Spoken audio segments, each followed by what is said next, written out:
আল্লাহ পাকের নবী সালেহ আলাইহিস সালাম আল্লাহ পাকের দরবারে সিজদায় লুটিয়ে গেলেন, সিজদায় পড়ে গেলেন।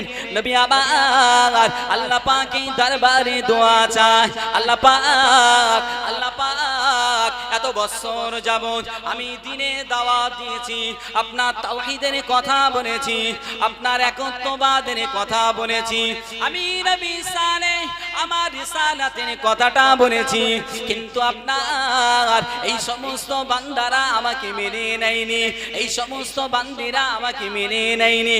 আল্লাহ পাক কঠিন একটা প্রশ্নের সম্মুখীন হয়ে গেছি, কঠিন একটা পরীক্ষার সম্মুখীন হয়ে গেছি। আল্লাহ পাক আমি তো জানি আপনি যদি আমার সহায় না হন তাহলে কোনোদিন কোনো সময়ের জন্য আমি নবী সালেহ এই পাহাড় থেকে উট কেন একটা মাছিও আমি বার করতে পারবো না। আল্লাহ পাক আপনার ইজ্জতের কসম, আপনি মেহেরবানি করে আপনার কুদরতি কারিশমায় এই পাহাড় থেকে একটা 10 মাসের গর্ভবতী লাবণ্যবতী একটা উষ্টি আল্লাহ আপনি বার করে দেন। ও নওজওয়ানেরা, ও মুরব্বি বাপ জানেরা, আল্লাহ পাকের নবী সালেহ আলাইহিস সালাম আল্লাহর কাছে মুনাজানি করছেন, আল্লাহর কাছে দোয়া চাইছেন। কিছু সময় অতিক্রমণ হয়ে গেল।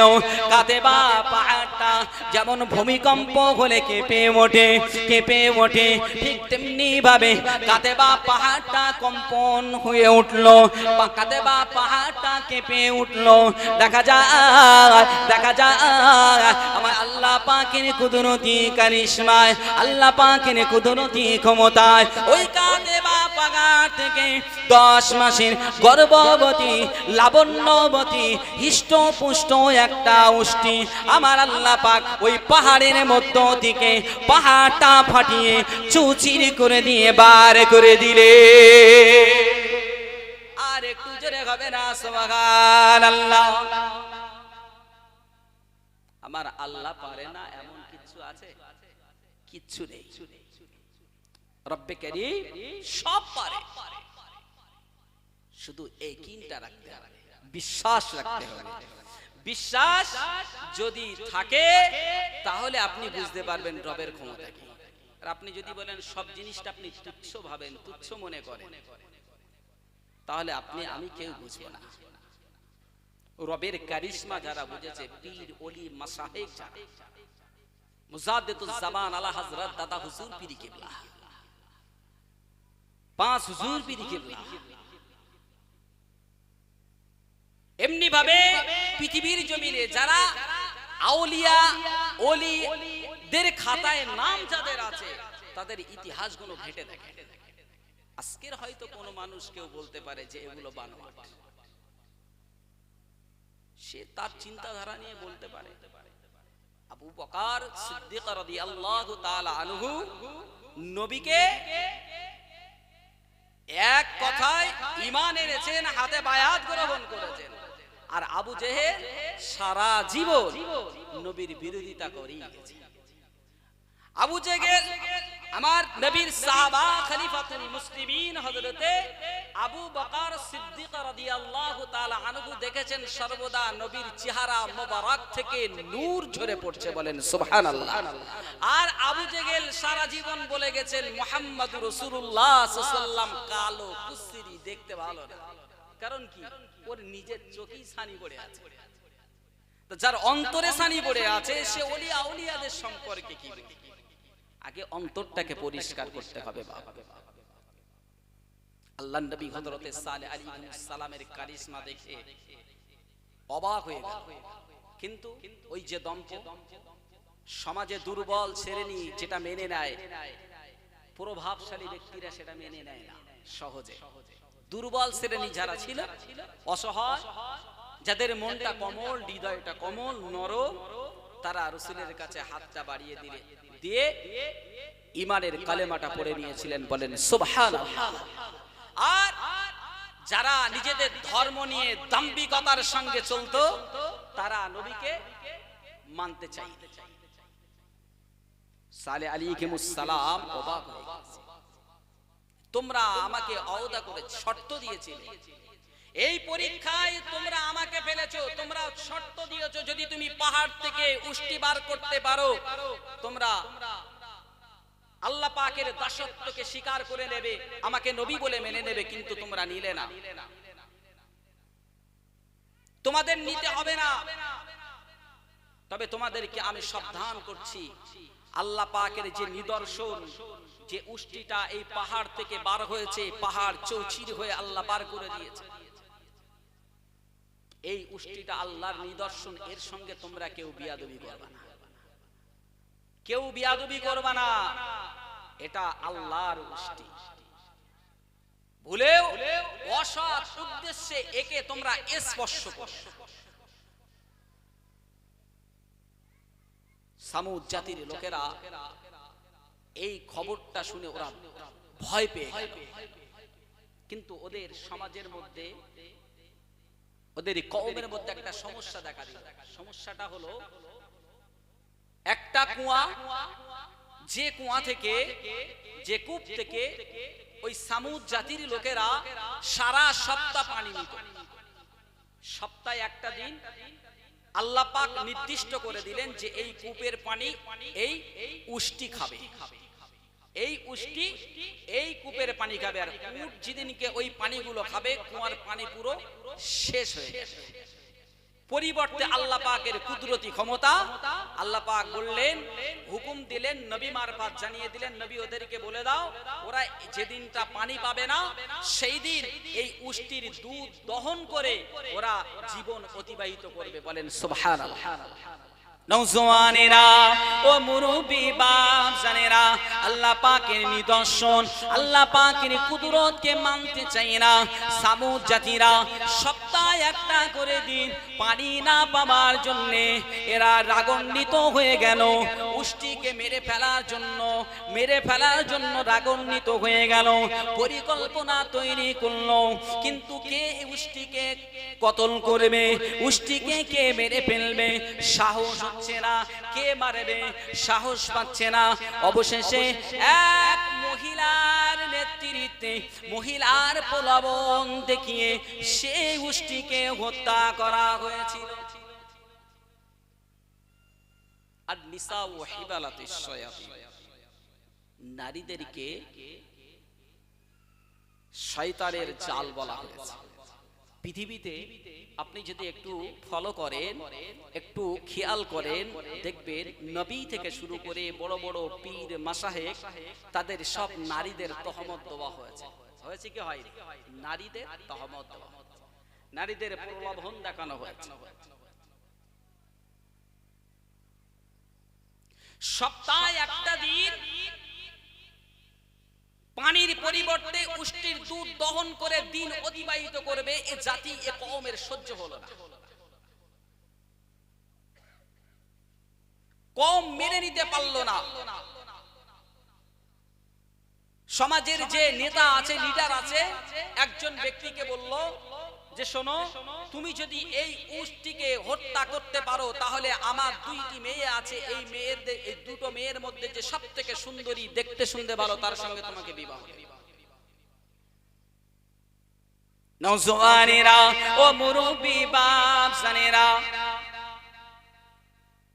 আল্লাহ পাকের নবী হযরত সালেহ আলাইহিস সালাম সামুদ জাতিদেরকে সতর্ক করে বলেছিলেন, এই সামুদ জাতিরা, খবরদার খবরদার, এই উষ্টিকে স্পর্শ করবে না, অসৎ উদ্দেশ্যে স্পর্শ করবে না।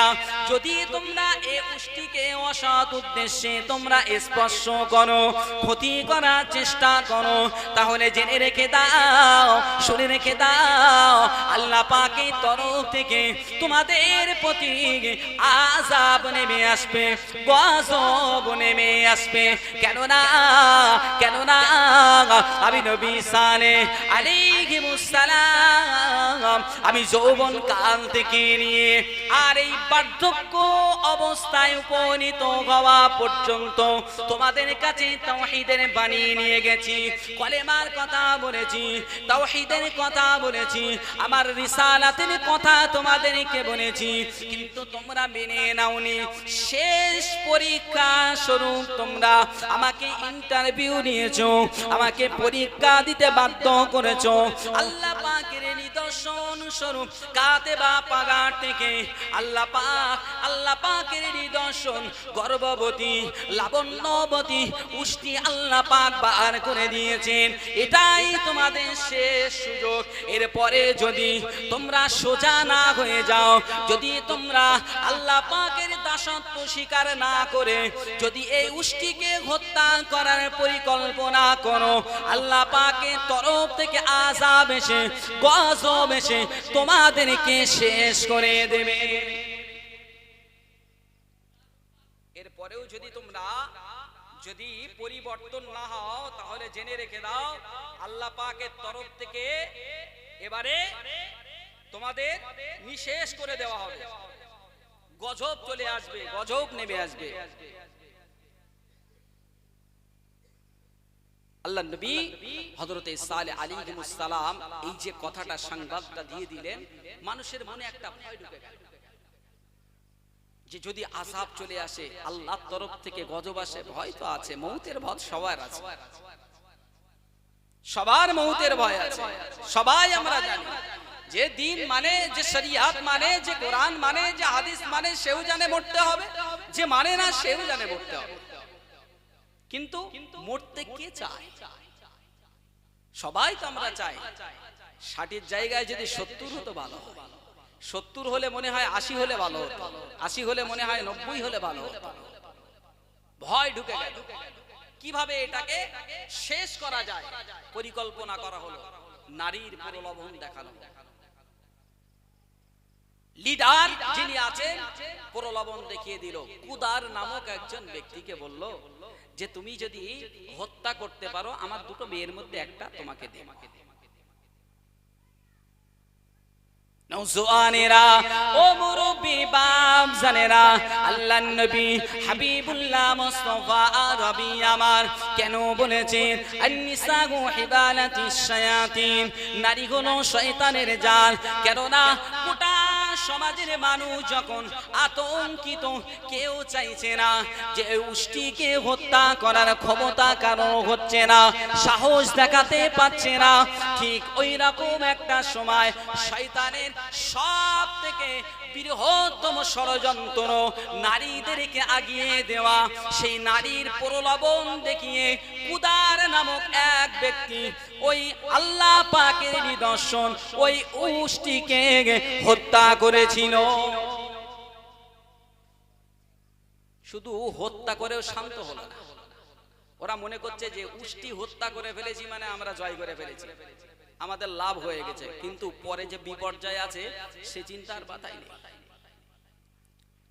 আল্লাহ পাকের নবী সালেহ আলাইহিস সালাম যখন কথাটা শুনলেন যে আল্লাহ পাকের উষ্টিটা হত্যা করা হয়েছে, আল্লাহ পাকের উষ্টিকে হত্যা করা হয়েছে, মেরে ফেলা হয়েছে, সামুদ জাতিদের উদ্দেশ্যে বলতে থাকে, এই সামুদ জাতির লোকেরা তোমরা তৈরি হয়ে যাও, তোমরা রেডি হয়ে যাও। কেননা আমার আল্লাহ পাকের তরফ থেকে খুব শীঘ্রই তোমাদের প্রতি আযাব নিক্ষেপ হবে। মানুষ এত চালাক, মনে করে যে মনে হয় ফালতু কথা বলে। নবীর কথা শুনে ভয় পাওয়া যেমন তেমন নবীকে বলা হচ্ছে কে, নবী সালেহ তোমার আযাব, তোমার আল্লাহর তরফ থেকে কেমন আযাব আসবে আমরা রেডি আছি, তুমি নিয়ে আসো। বলেন নাউজুবিল্লাহ, নাউজুবিল্লাহ বলেন। হিম্মতটা দেখেন। আচ্ছা আছে এই সামুদ জাতির আচার আচরণ আজকে সমাজে নেই, আজও আছে। আজকের এত দিন শরিয়াতের কথা, কোরআনের কথা, সুন্নাহর কথা শোনার পরেও আমরা নিজেদেরকে পাল্টাতে পারছি না, নিজেদেরকে চেঞ্জ করতে পারছি না, নিজেদেরকে পরিবর্তন করতে পারছি না। জলসা বেড়ে গেছে। মসজিদে মসজিদে মসজিদে ইমাম সাহেব প্রতিনিয়ত 20 মিনিট 25 মিনিট আধা ঘন্টা 40 মিনিট ইমাম বক্তব্য দিচ্ছে কি দেয় না? প্রত্যেকটা মসজিদে। তারপরে মানুষ আমরা উদাসীন, আমাদের মধ্যে পরিবর্তন নেই। নওজওয়ানেরা ও মুরব্বি বাপ জানেরা, আল্লাহ পাকের নবী সালেহ আলাইহিমুস সালাম যখন কথাটা বললেন পাল্টা জবাব আসে, এ নবী সালেহ, তোমার রবের পক্ষ থেকে, তোমার আল্লাহর পক্ষ থেকে আযাবটা নিয়ে আসো। কেমন আযাব আমরা দেখতে চাই, কেমন গজব দেখতে চাই। ও মুরব্বি বাপ জানেরা, আল্লাহ পাকের সঙ্গে যদি পাঙ্গা নেওয়া হয়, তখন হয় পরিণতিটা কেমন হবে এটা তো আমরা জানি। সাদ্দাদ, নমরুদ, ফেরাউন, কারুন সব শেষ হয়ে গেছে, কেউ আল্লাহর সঙ্গে পাঙ্গা নিয়ে টিকতে পারেনি। ও নওজওয়ানেরা, ও মুরব্বি বাপ জানেরা, সামুদ জাতির লোকেরা, সামুদ জাতির লোকেরা যেমনি কিনা যেন আতর সুরমা মেখে আল্লাহ পাকের দেওয়া আযাবকে স্বাগত জানানোর জন্য রেডি হয়ে আছে, ঠিক একদিন পরে আল্লাহ পাকের তরফ থেকে এমন ভূমিকম্প দেওয়া হয়েছে যে গোটা সামুদ জাতির মানুষেরা তারা নিজ নিজ জায়গায় উপর হয়ে পড়ে নিজেদের মৃত্যু হয়ে ধ্বংস হয়ে গেছে। আল্লাহ পাকের সঙ্গে পাঙ্গা নিতে গেলে খুব সমস্যা, কারণ রব তিনি, গোটা সৃষ্টি জগতের প্রতিপালক যিনি, তিনি আমাদের আল্লাহ, তিনি আমাদের রব। তারা যদি চাইতো, আল্লাহ যদি তাদের অভিভাবক হতো, তারা যদি মুমিনের দরজায় পৌঁছে যেত, যে কথা বলছিলাম, আল্লাহু ওয়ালিউল লাযীনা আমানু ইখরিজুহুম মিনাজ যুলুমাতি ইলা আল্লাহ পাক অভিভাবক হয়ে যে ওদেরকে সঠিক দিশা দেখাতে পারতেন, কিন্তু না, ওরা শয়তানের পদঙ্কুর অনুসরণ করেছে, শয়তানের পথকে মেনে নিয়েছে, শয়তানের প্ররোচনায় পড়ে নবীর বিরুদ্ধে আচরণ করেছে, আল্লাহ পাকের বিরুদ্ধে আচরণ করেছেন। সেই কারণে আল্লাহ পাক সমূলে গোড়া সমেত উপড়ে দিয়েছে। অতএব আমাদেরকে শোনার থেকে বেশি বেশি আমলের দিকে লক্ষ্য করতে হবে। সারা জীবন শুনবো কিন্তু আমাদেরকে চেঞ্জ করার মানসিকতা তৈরি করব না, এমনটা হলে হবে না বাপ, এমনটা হলে চলবে না। আস্তে আস্তে আমাদেরকে নিজেদেরকে পরিবর্তন করতে হবে। শয়তানকে আমরা অভিভাবক বানাবো না, আমরা অভিভাবক বানাবো রব্বে কারীমকে। যেমন পীর, ওলি, আউলিয়া, আল্লাহ পাকের মাহবুব বান্দারা আল্লাহ পাককে অভিভাবক বানিয়ে তারা মুত্তাকি মুমিনের দরজায় পৌঁছেছেন, ওলি আউলিয়ার মাকাম পেয়েছেন, মর্যাদা পেয়েছেন। ওই রকম অভিভাবক আল্লাহকে বানিয়ে আমরাও তাদের মতো হতে চাই। সকলে বলেন না সুবহানাল্লাহ, নারে তাকবীর, নারে তাকবীর, দুরূদ শরীফ, আল্লাহুম্মা সাল্লি আলা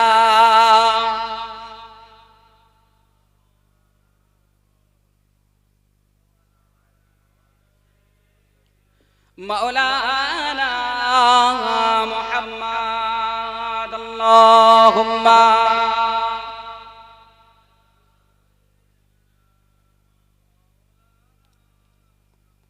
وعلى آل سيدنا।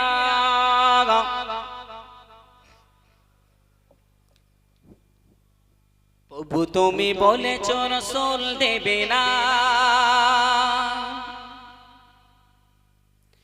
প্রভু তুমি বলেছ রাসূল দেবে না, বলনি দেবে না, বলনি দেবে না গামজাতারি খালিদ বিজয় সম। প্রভু তুমি বলেছ রাসূল দেবে না, প্রভু তুমি বলেছ রাসূল দেবে না, বলনি দেবে না, বলনি দেবে না গামজাতারি খালিদ বিজয় সম। প্রভু তুমি বলেছ রাসূল দেবে না, বলনি দেবে না ওমরের যুগ রাশিদার সেই খেলাফত, ফিরিয়ে দেবে না আলো সমাজ কেটে কেটে আধারি রাত, পৃথিবীতে আরে তুমি কবু দেবে না, পৃথিবীতে আরে তুমি কবু দেবে না, খুলে সোনালি দোর বলনি দেবে না গামজাতারি, খালি বিজয় সম, প্রভু তুমি বলেছ রাসূল দেবে না, প্রভু তুমি বলেছ রাসূল দেবে না।